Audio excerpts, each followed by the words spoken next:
Ok, parfait.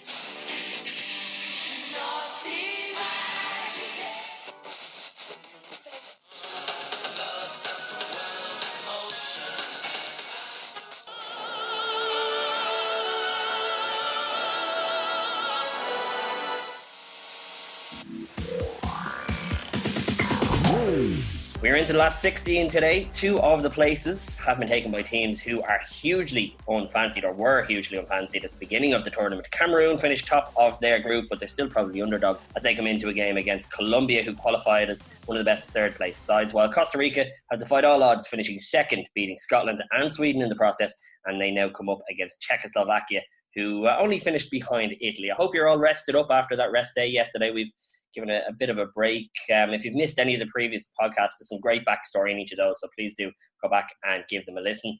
Gentlemen, I always feel when there's a bit of a rest day from a World Cup, it's tough to adjust on those days off. You're so used to having something to go to every single day. Even if the game doesn't mean that much to you, you keep it on in the background, or you keep an eye how it's going, and you try and find the highlights later on. How did the rest day go for you guys? Grand, I didn't even notice it go. Yeah, it's always a bit of a sad occasion for me, because I'm a big fan of the group stages, actually, of a World Cup, because there's more teams, there's more kind of intersecting stories, and then it's all a bit cutthroat from here on out. Yeah, and, in reality, when we're recording these, Premier League football has returned, and it is shit. It's been absolutely terrible to watch, so it's nice to be getting back to the stuff of the 90s. For those who are worried about the headlines they might have missed yesterday, I'll give you a quick run through. Essentially, Florida passed a law which prohibited the wearing of a thong bathing suit, and also Adam Sandler joined Saturday Night Live. Let's get on to the football then. Please do. We've got Cameroon versus Colombia to start us off. Dave, you can take us through this one. Yeah, one of those weird, interesting games, I suppose, that the World Cup sometimes throws up. Colombia maybe underachieved. Cameroon very much overachieved, beating Argentina in their first game, winning Group B. So one of those fixtures that maybe wasn't expected to come up. A game of 2 even sides, and it went all the way to extra time. First 90 minutes, probably Colombia were the better side. Looking back, think they should have won it. Freddie Rincon hitting the post with a free kick from outside the box in the first half. But it went to extra time, and Roger Milla, as the Sunday Independent at the time called him, made the difference in extra time with 2 goals in 5 minutes. The first goal was a very well taken effort just in the first minute of the second half of extra time. And the second one, Rene Higuita, who we all know is a bit of a character, showed his character to, I suppose, the ultimate extent when he dribbled out of the box and lost the ball to Miller, or Milla, whatever you want to call him. Colombia did pull one back later on through Radin, but it wasn't enough in the end. Funny for Colombia, they seem to have at times switched it on when they're under pressure. They only just qualified with that late draw against Germany, but they've been pretty awful all game. And I know they had chances in this game. They probably, as you said, should have scored earlier. But that goal that comes right at the end is a lovely bit of work. And you're thinking, you've kept this far, far too late. You could do this earlier on in the game, and you might have pulled Cameroon apart once he got that early goal. The funny thing about Milla coming on, he comes on in the second half, and I was thinking to myself at that point, he'll be fresh going into extra time. And then you remember he's 37. And I had joked with you guys earlier in the tournament. I think he came on in one of the group games at about 30 minutes in. And you're thinking, that's probably too long to be leaving a 37-year-old in there. But even still, for that first goal, he does the same thing as he did in the group stage. He has that skip in his step. He's able to just move by defenders, even though he has been on the field for 70 minutes, which is probably still a lot for a player of 37 who, again, you always feel like he might have lost the art of pace. He's not 77, he's 37. Yeah, but still, compared to the rest of them out there, you do always forget that, There's another thing, actually. I noticed Francois Omanbiak was talking to Raf Diallo for RT recently enough, just on the memory of the Argentina game, but he mentions a couple of different things about the tournament as it's going along, and he claims that celebration, I'm not sure if this is true because I wouldn't have seen it at the time, but that celebration was sort of just made up at the World Cup, the little wiggle in the corner, because he never did it for club sides in France or anything like that. So I think he said that himself as well. Did he? Yeah, I wasn't sure if he had actually ever used an old Robbie Keane. And I'll just bring it out on the special occasions. Like, too many special occasions there, Robbie. Cameroon, I think, were the story of Italia 90. But I think people forget how good that Colombia team was, like Valderrama, Gita, Rincon. They were a classy side, and the fact that maybe they didn't fire at all during the tournament is kind of surprising, considering that they're probably one of the better teams at the tournament. Their manager Maturana is actually a qualified dentist, but obviously they weren't well drilled enough on this occasion. But actually, Maturana was, I think, the only black manager at this World Cup, and I think there's been in total probably fewer than 10 black managers at the World Cup, which is scandalous. I think there was one at the last World Cup. I think possibly the Senegal manager was a Cisse. Yeah, it's ridiculous. Let's move on to the other game today then, Czechoslovakia versus Costa Rica. Turlock, you're going to take us through this game. Yeah, both teams really impressive to date, probably exceeding expectations. The Costa Rican team, it's particularly impressive that they've come through with such flying colours, because a lot of the players are home-based part-timers, and the manager, Bora Milutinovic, had pretty much cleared out the old guard and replaced them with younger, more malleable players who he could fit into his system. Among the occupations that their players have, the features in the media before this game, one of them is a mechanic and one of them is a chemical salesman, which I might suggest there might be job opportunities in Italian sport if he wants to stay on after the tournament. I'm not sure which player that was. Kubik comes back in for Czechoslovakia after a suspension, and Roger Gomez is suspended for the Costa Ricans, who've typically only played one up top so far. This game also notable for a very low attendance in Bari, and partly that's because 15,000 tickets have been snapped up by Swedish fans because they assumed they would be playing in this game. In fact, they're already back home, having been knocked out in the first round, so that doesn't particularly add to the atmosphere. It's interesting that this game the result was almost decided before the game even took place, because Costa Rica's star of the tournament arguably had been their goalkeeper, Conejo, and he unfortunately had picked up a very nasty knock in the final group game against Sweden, and he was ruled out of this game. He was replaced by Barrantes of Punta Arenas. Very difficult for a goalkeeper to come in the middle of a World Cup and perform, particularly when you're only 5'11", as Barrantes is. And yeah, clearly not of the same kind of quality as Conejo.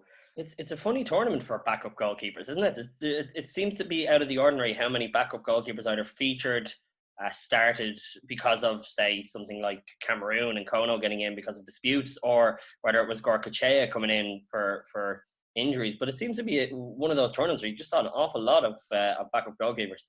And Dave Besson was just along for the ride. Unfortunately, Jerry Payton doesn't get a sniff, although there's an interesting story about Niall Quinn's capacity as a backup goalkeeper coming in a future episode, so watch out for that. Conejo, the Costa Rican goalkeeper, is really kind of the Paki Bonner of Costa Rica. He's a legendary goalkeeper who was particularly remembered for his exploits at Italia 90, but in fact he only won 29 caps, which surprises me. But anyway, he's not there, and his absence is very keenly felt because Guravi gives Czechoslovakia the lead after just 11 minutes. A really nice kind of sculpted cross from Moravcik. Guravi heads past a completely immobile goalkeeper to make it 1-0. Cayasso has a good chance for Costa Rica before half-time, but it's still 1-0 at half-time. And then 10 minutes into the second half, it looks as though the Costa Rican fairy tale might have a bit of legs in it yet, because Gonzalez heads in a kind of a longish range header from Marchena's free kick. Steichgal, again, not covering himself in glory. But that comeback doesn't last very long, because 7 minutes later, a really bizarre goal. There's a long period of kind of almost like kids trying to juggle the ball in a schoolyard at lunchtime and not getting very far. It's head tennis, isn't it? It's absolute head tennis. They're just heading the ball around at the back, Costa Rica, between them, and this is not too far, as you said, after they've equalised. They're like if Jack Charlton was out there, he'd be swinging haymakers. Like, this kind of stuff would not fly. Absolutely, but the Czechs get in. The Czechoslovaks get in on it as well. That they're kind of. It does become almost like an impromptu game of heads and volleys in the penalty area. But anyway, Scuravi gets sick of that, and he stoops to head in the second goal for Czechoslovakia. Thereafter, there's no real further prospect of Costa Rica pulling any more miracles out of the bag. Newspapers are one of the very few things that come cheap in Rome. The Eternal City is certainly cashing in on the World Cup finals. It's become Rip-Off City. Whether it's a restaurant, a bar or a shop, the chances are that you'll have to pay well over the top. Taxis seem to have a supplement for just about everything. One tried to charge me an extra £3 just because he had a radio. After 77 minutes, Hasek is tripped by Marchena about 25 yards out. And the free kick 25 yards out is beautifully placed into the top corner by Kubik. Again, the goalkeeper doesn't move at all. You can really see the rustiness, I don't know if it was rustiness or nerves affecting him, but certainly that seems to have sealed Costa Rica's fate. And then with just 8 minutes to go, Scuravi completes his hat-trick, heading in a corner at the near post. Again, defence and goalkeeper fairly culpable. This was actually, I remember my father explaining to me the concept of a hat-trick just before Scuravi got his. So this was, I can confidently say, the first hat-trick I ever saw, which is a feather in the cap for Mr. Scuravi, who actually moves on to 5 goals in the tournament. So he's the top scorer. Much like a lot of the kind of more prolific players at Italia 90, he'd only ever scored 6 international goals going into the competition. So he's almost doubled his tally at the World Cup finals themselves. But he's certainly on the radar of a lot of major European clubs. And it looks as though he'll be staying in Italy with Genoa once the tournament is over. So that's it. 4-1 to Czechoslovakia. A well-merited win, although was still 1-1 past the hour mark. Costa Rica heading home after what will become as a kind of legendary and iconic period in their country's history. Although Barrantes, the standing goalkeeper, gets several death threats and has to be kind of sneaked back into the country, which is a little bit harsh. It's kind of a bit of a sour note to end the fairy tale on. But the fairy tale is very well remembered in Costa Rican society because in 2014, a feature film was produced on the 1990 World Cup journey of the Costa Rican team, which, as far as I know, is the only drama film based around Italia 90 itself. I know The Snapper or The Van featured Italia 90 tangentially, but we were speculating. I think it's probably well past time for an Irish equivalent, and you're just wondering who might fill the key roles in a drama film based on Ireland's Italia 90. As you said, it's tough thinking of these roles because it's never really done, I would say, in any sort of English filmmaking. You know, I mean, as you said, tangentially, there's loads of films that sort of play off that Ireland are in the qualifiers or something, or Ireland are in the tournament and people are going to see them and you make a movie around that. But it's tough to think directly of how many. I mean, Mike Bassett is probably one in England that would lean towards that kind of thing. But yeah, I'm not sure about you guys. The ones I know for sure who I'd cast would be Aidan Gillen as Ray Houghton. Tonally, they're not quite there, but look, he's a short man. He's got that kind of figure. I'm trusting him to do a role with it. He'll just have to Ray's well enough spoken as well, and Aidan Gillen loves a bit of poetry, so I could see it working out relatively well. I'm giving Colin Farrell Ronnie Whelan. I think he could, if you think of his intermission days, he can really hit that a very common style of speaking. I think it works well. I've got a bit lazy as I've gone on. I've casted both Gleesons, Brendan and Donal. Brendan's going to be Cascarino. I just feel, in terms of shape, they probably match up quite nicely. I gave Donal Staunton just because I thought he can fit in there. I've had trouble as we've gone along fitting a few more. I think you've been in trouble before this. Yeah. I've given, here's a Jubies one you won't like. I've given Packy Bonner to Pierce Brosnan. Yeah, I can see it. Yeah, okay, fair enough. I thought I'd get a bit more pushback on that one. Danny Dyer, Andy Townsend. That was my idea as well. I think that's stellar casting. You're right up for it. The very last one I have for you is I thought of Mick Byrne, and I thought, do you remember Mean Machine with Vinnie Jones? Mm-hmm. Is it David Kelly who's in that? He's the little old Irish guy. I think he's Doc or something like that. Yeah, he's no longer with us. Yeah, and he's the only good part of that film. He's the only good actor in that film. He genuinely is a heartfelt moment. And I thought, you know, David Kelly would do a good Mick Byrne now. That's about all. I think we all know that this film would be cast exclusively of love-hate actors.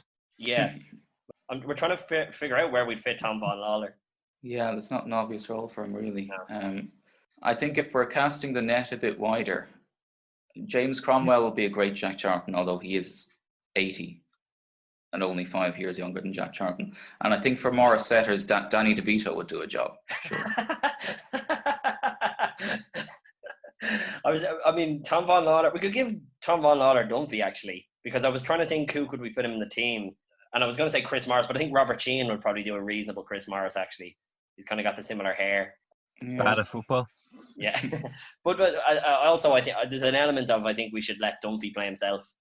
I think Dunphy's, due a big time role, and what better role than for Amo to play himself on this one. When you were saying first ever hat-trick, I always remember the first one, the old Silver Fox, Fabrizio Ravanelli. Was it 3-3 or 3? I can't remember. I know Middlesbrough scored 3 goals against Liverpool, and it's 96 or something like that. And it might have been a perfect hat trick. Might have been a header, left foot, right foot. But I always remember that one, thinking he was brilliant. And yeah, he wasn't at that stage of his career all that good. Right, well, that's it for today's game. So we've got a little bit of the Irish squad that we can check into, Turlock. We do. I know. Again, we kind of have saturated this, but it's hard to explain just how dominant the Charlton Dunphy beef was in the media. It was, again, I suppose, similar to Saipan. It was something that kind of divided everyone, although by no means equally. It was overwhelmingly in favour of Charlton, but everyone was talking about it. We may skip over that for now because rest assured it will keep rumbling. But Jack Charlton has been forced to deny that he's going to leave the Ireland job after the World Cup. I think those rumours took hold when he declared somewhat alarmingly that he wasn't enjoying the World Cup at all, and that he didn't quite say he couldn't wait for it to be over, but certainly gave the impression and actually said explicitly that it wasn't an enjoyable experience. Jack says he hasn't even seen Romania on TV, but he's going to have a look at a couple of tapes. He said when Romania were playing, there was always a more interesting game going on. He's actually a great man at those just kind of really subtly snide mind games without being kind of overtly insulting. He really had a talent for cutting teams and probably more notably players on his own squad down to size with just kind of a half phrase. That's what's dominating the Irish camp. And meanwhile, Dick Spring has pressured or is calling on Charles Haughey to make Monday a bank holiday, so everyone can take the day off to watch the Romania game. Haughey describes that idea as zany.